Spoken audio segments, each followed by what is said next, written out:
Bonjour à tous, on était en soirée mercredi soir avec Romain. Il a commencé à me dire qu'il y avait un drama entre Hakim Benotman et Anthony Bourbon. Ça m'a fait sourire, je me suis dit c'est toujours les petits dramas de Romain, j'ai grave envie de savoir ce qui s'est passé. Moi j'ai pas le temps de suivre ces choses-là malheureusement.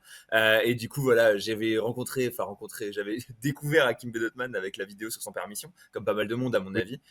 Et je sais que voilà en ce moment il est un peu en train de faire de l'information, de la data, qu'il a lancé un club apparemment, des trucs comme ça. Et j'étais en mode c'est quoi cette histoire de drama entre lui et Anthony Bourbon qu'on adore tous.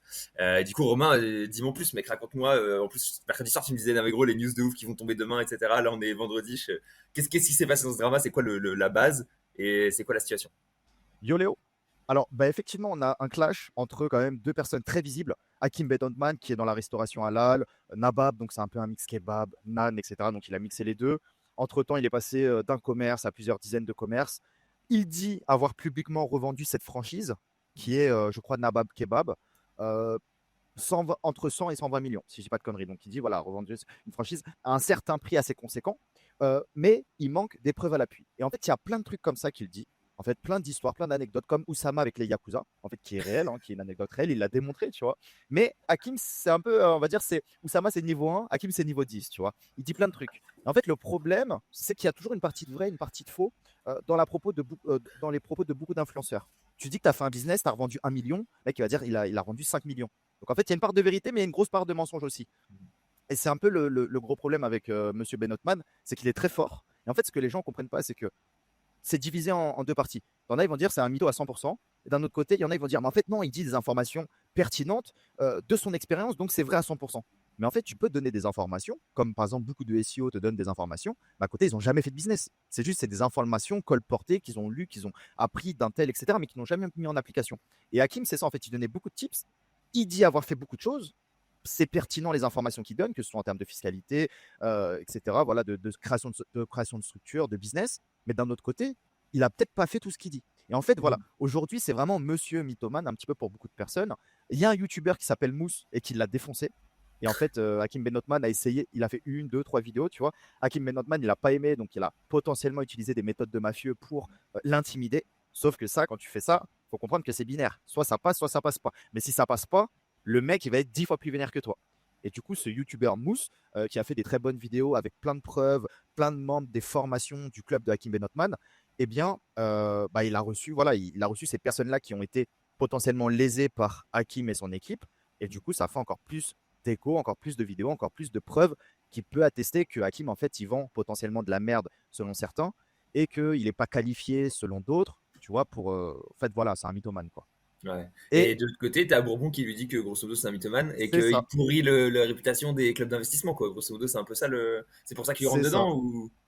En fait, moi, ce que je me dis, hein, je vais aller à l'essentiel, là, j'ai juste fait le synopsis, mais en gros, à ce niveau-là, tu as toujours des casseroles. Tu as des mecs qui ont quelques casseroles, pas des trucs de ouf, mais des petits trucs quand même comme Bourbon. Typiquement, il a une boîte comme Feed. C'est un très bon use case, mais c'est une boîte qui n'a jamais été vraiment rentable. C'est pas une boîte qui a pété l'écosystème. Voilà, c'est une boîte, il a fait ses sous, il a fait son buzz en France. C'est un cas d'étude qu'il a utilisé plus ou moins pour vendre sa formation. Ça, c'est pas une formation, c'est un club. Mais demain que tu vends un événement physique, une formation, un mastermind, tu vends une sorte d'infoproduit où tu capitalises sur ce cas d'étude qui est une boîte en vrai qui n'est pas rentable. Donc, il n'y a pas de quoi forcément C'est ce s'en que je me vanter. disais, au final, Bourbon, il a juste fait Ah, feed c'est ça. qui est pas rentable, quoi. Mec, c'est ouf, non? Genre, enfin, je Exactement. sais pas. En fait, après, bon, on se connaît, une startup rentable, c'est pas vraiment une startup parce qu'elle doit toujours être dans la croissance, etc. On le Ouais, sait. ouais, ouais. Mais Ouais, mais c'est pas d'un autre non plus côté, si, comme si feed ils avaient c'est pas une dinguerie. défoncé un Et marché de malade, quoi, tu vois. c'est ça. Et d'un autre côté, il a revendu ses parts. Je veux pas dire n'importe quoi, hein. C'est pas vérifié à 100% ce que je vous dis, c'est ce que j'ai entendu dans les podcasts. Il a vendu des parts. Et d'un autre côté, il devait s'engager à rester en tant que CEO, CEO, on ne sait pas, mais dans la team. Mais il n'est plus présent dans la team. Donc Ouais. apparemment, il y a aussi des personnes lésées, notamment du board, notamment des gens qui ont racheté ses parts. Parce que demain, si tu investis dans une boîte ou tu rachètes une boîte, tu veux essayer de garder le founder. Parce que c'est le founder qui fait tourner la Ouais, ouais, machine. ouais, ouais. Donc tu revends Bah, tes trucs, tu te barres, t'exites, c'est compliqué, tu vois. tu le contractualises en earn-out, ça, normalement, mais bon, c'est. Écoute, Ouais, voilà. c'est Donc leur il y a deux sauce, parts quoi. des. C'est ça. Après, c'est ses problèmes. Non, on s'en fout. Il fait ce qu'il veut, frère. Je suis pas son daron. Au contraire, respect pour ce qu'il a fait. Après, c'est ses casseroles. Je m'en fous. Tu vois, tout le monde a des casseroles en vérité. Pour monter à certains niveaux comme ça. Et en gros, ce qu'il faut comprendre aujourd'hui, c'est qu'Anthony Bourbon, il fait un challenge. Son challenge, c'est quoi? C'est vendre Blast. D'un côté, tu as des ambassadeurs comme Eric Larchevêque qui sont aussi dans le business de la formation, dans le business du mastermind, même s'ils ne le disent pas publiquement, tu vois. Le mec, il a fait Ledger, mais aujourd'hui, il vend des formations, tu vois. Donc, en fait, la formation en France, c'est mal vu, mais c'est un business où tu crées de la valeur, c'est un vrai business. C'est mal vu pour certains, mais c'est très enrichissant pour d'autres. Et en fait, le mastermind, enfin l'écosystème Blast, tu as de l'apprentissage, tu as des opportunités d'investissement, etc. Il y a des gens qui sont contents, il y a d'autres gens qui sont lésés, qui ne sont pas contents. Après, tu ne peux pas satisfaire 100% du monde. Impossible. Tu as Eric Larchevêque qui dit on a 50 000 personnes en liste d'attente. Et d'un autre côté, là, tu as Anthony Bourbon qui fait un challenge. Un challenge, c'est la méta des US pour vendre des formations qui tourne depuis quelques années, qui est un challenge sur 3 à 5 jours, je crois, où tu vas faire une grosse vidéo par jour, où tu vas chauffer les gens, les chauffer, tac, tac, tac. Voilà comment on fait de l'argent. Vous êtes des mères, je peux vous apprendre à faire ça. Non, non, non. Tu vois, vraiment avec le marketing global. Voilà ce que je vais vous apprendre. Et en gros, en quelques jours, tu vas les chauffer et dans 5 jours, ils sortent la carte, quoi. Ils sortent la carte, ça peut être 1 000 euros, 10 000 euros, 100 000 euros. En plus, c'est de l'investissement. Donc, on sait que c'est toujours le 80-20. Tu as 20% des mecs qui vont générer 80% du chiffre et qui vont avoir l'argent d'un héritage, qui vont avoir de l'argent qu'ils n'ont pas mérité et qui vont potentiellement perdre dans de la start-up. Il y Dans de la a, ouais, start-up, dans le truc le plus risqué. Tu vois, dans le c'est truc trop le plus marrant. risqué. C'est Sur une dinguerie quand même. l'investissement, je sais pas si tu connais Paul Graham. C'est un gros ricain qui fait des essais, qui a été président de Y Combinator, qui est le plus gros incubateur startup pendant longtemps. Et il a fait un essai qui parle de comment est-ce que tu fais pour perdre ton argent. Et il explique genre comment est-ce que les Américains qui sont vraiment très riches, ils font pour perdre toute leur fortune, tu vois, c'est une vraie question quoi. Et il dit on a Ouais. l'impression que c'est parce qu'ils ont acheté trop de trucs de luxe, ils ont trop consommé et tout. Il dit jamais, jamais ça, c'est genre 1% des gens qui ont perdu leur fortune. La réalité, Bien sûr. c'est que on leur a dit c'est de l'investissement et ils se sont fait scam sur un invest, tu vois, et en fait ils ont mis tu vois plusieurs millions, etc., une grosse partie de leur fortune, et d'un coup en fait le gars il est parti avec la caisse, l'invest tombe à zéro, etc.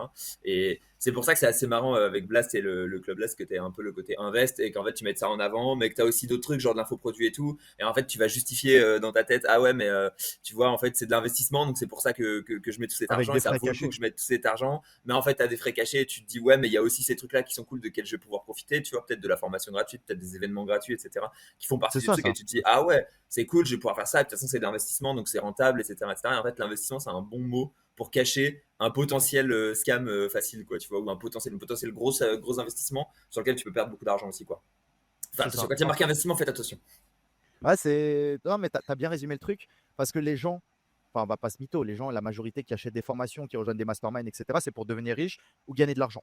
Et rejoindre Blast, tu as une petite partie qui vont comprendre qu'il y a des notions d'investissement, mais tu as une autre partie qui vont le voir comme un ticket de loto.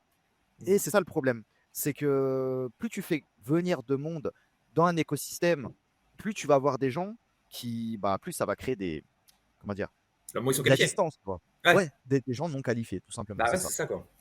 Et après, bon, tu peux dire oui, là, c'est un écosystème, on va vous donner de la formation, etc. Mais je suis sûr que tu as des webinars, tu as 10% des gens qui sont à peine connectés. Les gens, ils sont là pour rentrer dans le club, mettre un billet et attendre une plus-value. Sauf que les plus-values sur les startups, mec, après, bon, les trucs comme SpaceX, etc., c'est différent. Et quand tu investis dans des jeunes startups, comme ils disent en early stage ou autre, en fait, il faut comprendre que l'écosystème startup, quand tu investis dedans, plus tu vas investir dans des sociétés, plus tu as des chances d'avoir plus ou moins un retour sur investissement. Tu vois, si tu investis dans une startup, tu as peut-être 1% de chance que ça fonctionne. Mais si tu investis dans 100 startups, tu as beaucoup plus, proportionnellement, tu as beaucoup plus de chances De parce sortir une qu'en fait, baleine, c'est quoi, de sortir un truc exactement. Parce qu'en fait, c'est qui ça. va cover toutes les pertes. En fait, de Exactement. général, c'est ça, tu vas Oh, la avoir baleine. 20% C'est qui la vont. baleine. Ouais. C'est la baleine, c'est toujours la baleine. La baleine. C'est C'est les 1. t'as Ouais. 20%, ouais, qui vont faire Ouais, même du chiffre, tu vois, mais en fait, ils vont outperform tout le reste, toutes les pertes, quoi, c'est l'avantage.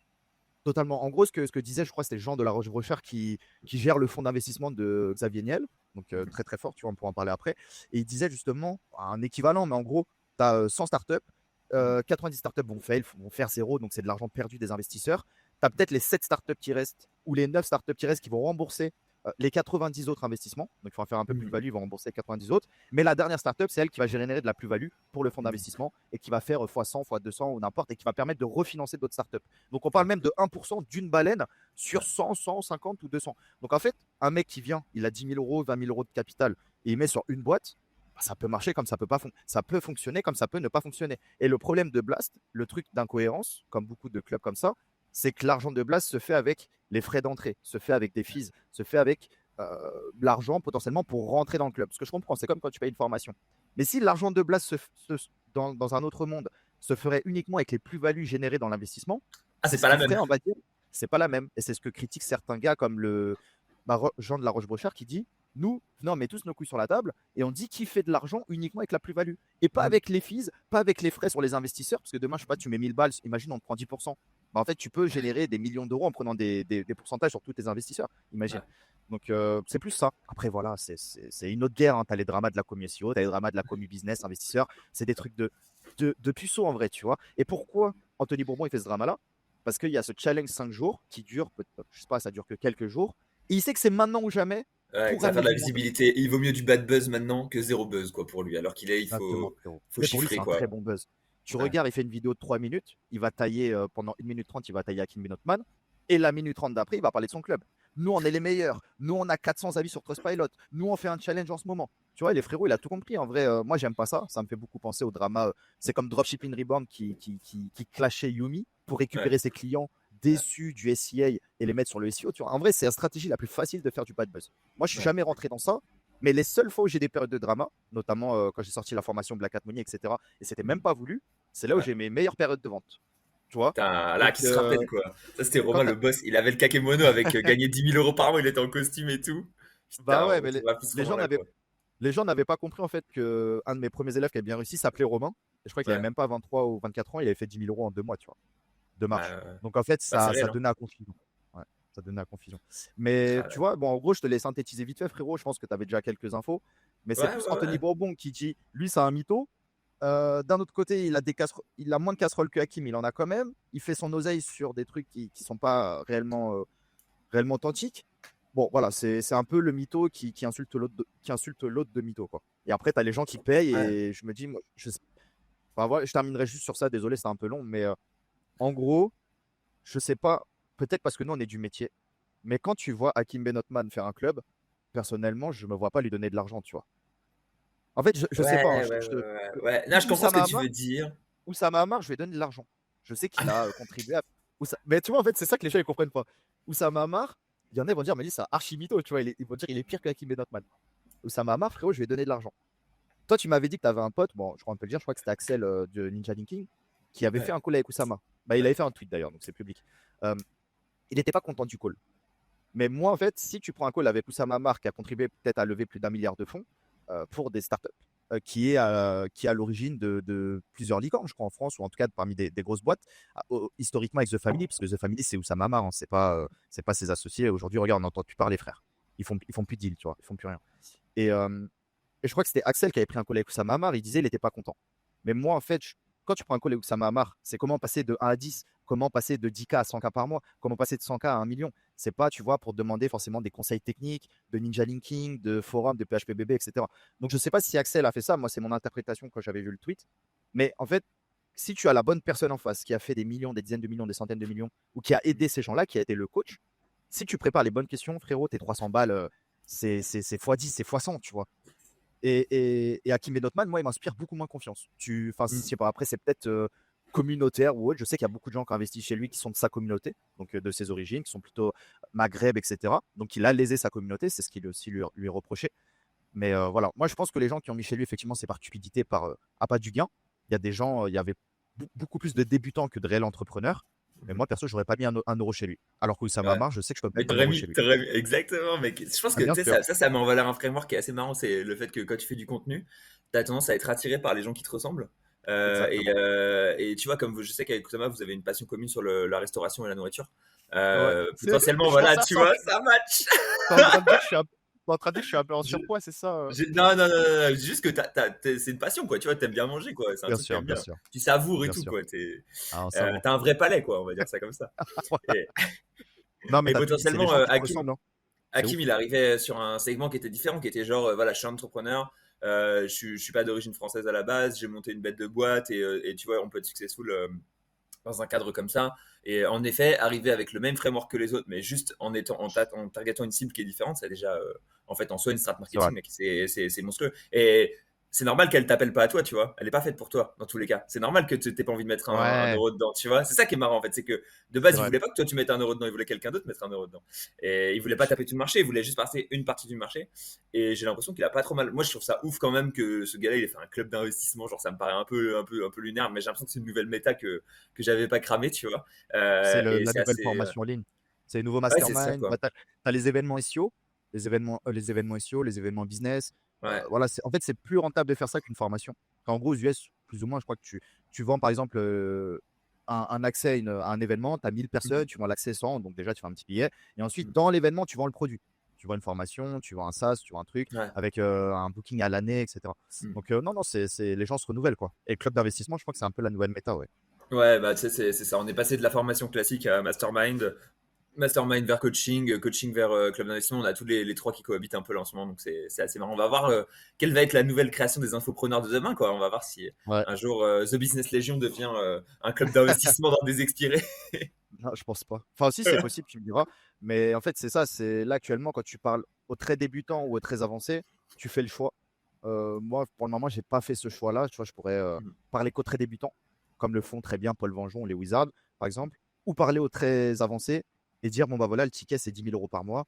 On va financer ensemble des projets, on va financer des trucs. En fait, sur les deux leviers, tu peux être successful. C'est Ouais. deux méthodes différentes. C'est deux méthodes, je sais que je peux gérer. Mais là, pour le moment, je n'ai pas fait le choix parce que je suis sur d'autres projets. Mais non, le système de club, en fait, truc communautaire, etc., les gens aiment beaucoup. Moi, j'adore Ouais. aussi. C'est pour ça que j'étais peut-être le premier à créer le premier Discord SEO de France, maintenant C'est vrai. qu'il n'est plus actif. Mais voilà, le truc de communauté, ça marche très très bien. Tout le monde apprend. Et voilà. Mais en tout cas, ouais, non, c'est marrant. Ce genre de buzz. En fait, moi, ce qui me fait marrer, c'est ce que j'ai tweeté hier, c'est que les gens prennent un parti, que ce soit le parti de Hakim ou le parti d'Anthony Bourbon.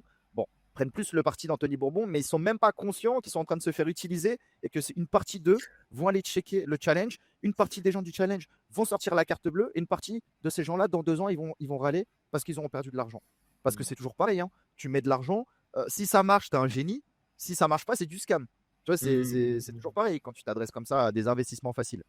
Ouais. C'est compliqué, quoi. Ah, c'est vrai, c'est vrai, c'est vrai, c'est vrai. Ouais, en fait, ça m'étonne pas. C'est fou Mais quand ça, même. c'est J'avais c'est pas partout. vu cette. C'est fou. Je m'étais pas fait happer par ce marketing-là. J'avais pas vu le modèle derrière. Toi, t'es fort quand même pour que tu regardes la télé. Tu captes ce que les gars sont en train de faire derrière, quoi. Bah, moi, C'est j'avais fort. envie de lancer des challenges aussi, tu vois. Donc, Bah ouais, normal. j'ai capté direct. J'ai capté direct. Moi, je suis plus trop en mode infopreneur là depuis peut-être une année. Ouais. Mais ouais, non, c'est une méta qui fonctionne, hein. Quand tu vois Ouais, que c'est des un mecs truc de comme ouf, quoi. Mimio, ils ont pris quelques millions. T'es Antoine Blanco, frérot. C'est pas. T'as vu ce qu'ils vendent, c'est pas ouf, hein. Ouais, bah Bah, ouais, ouais, Yumi, ouais. Mais total la respect, mais je méta de parle plus marketing. d'Antoine Blanco, tu vois. Non, mais le marketing et la vente, en fait, leur métier, enfin, le métier de l'infopreneur, hein, c'est du C'est marketing et de la malheureux, vente. ouais. À partir du moment où le gars il a passé la CB, de toute façon, dans tous les cas, voilà, c'est fini, entre guillemets, hein. Il T'imagines, reviendra pas t'imagines non des, satisfait, etc. Voilà. T'imagines, toi et moi, quand même, enfin, on n'est pas beaucoup sur le marché. Toi, tu fais pas de formation, mais imagine que tu fais de la formation. On n'est pas beaucoup à être très complet dans un domaine, très compétent. Je sais pas si ça fait arrogant de le dire. Je pense pas du tout être arrogant, mais ça fait quand même un moment qu'on est dans le business. Et en fait, c'est plutôt des gens comme toi et moi qui n'ont pas du tout les mêmes performances de succès que des Mhm. très marketeux, comme le voit comme Mhm. Yumi, comme Antoine Blanco, etc., qui se dédient totalement au marketing de leur business, Mhm. qui savent structurer peut-être aussi beaucoup mieux, qui savent recruter beaucoup mieux des players, tout ça. Alors que nous, on est trop passionnés, on est trop dans la tech, on est trop dans ce truc-là. Et moi, normalement, voilà, je serais peut-être que si j'étais pas aussi passionné, je ferais déjà 1 million par mois, mec. Bah, Et c'est gros, pas le cas aujourd'hui. c'est en train de. Moi, C'est de une mon côté, dinguerie, c'est en hein. train de changer. Mais on en C'est parlera plus une tard sur dinguerie. l'aspect conférence business. Voilà, je fais la boucle. Vous verrez dans deux Tu vois, trois c'est jours une ça. vidéo sortir conférence business. Ouais, c'est en train de changer. J'arrête le SEO, c'est bon. Je, Ah, c'est bon, t'arrêtes. je deviens entrepreneur. Dans 6 mois, vidéo, je reviens dans les SEO. Ah, tu m'as tué. Ouais, bon, Non, allez, en franchement, tout cas, merci d'avoir décrypté ce petit drama avec plaisir. Hakim VS Bourbon. Et bah, merci parce que moi je savais pas tout ça, donc c'est cool. J'apprends les dernières Moi, c'est infos mon de interprétation. nos C'est top mon interprétation. infopreneurs, les derniers dramas de nos meilleurs, le top tier infopreneurs français. Grave. Bah voilà, Bon, suivre de allez. près, quoi. Suivre de près. Ouais, impatient d'avoir les nouvelles news. See you Super. Romain, bye À bye. très vite, Léo. Ciao.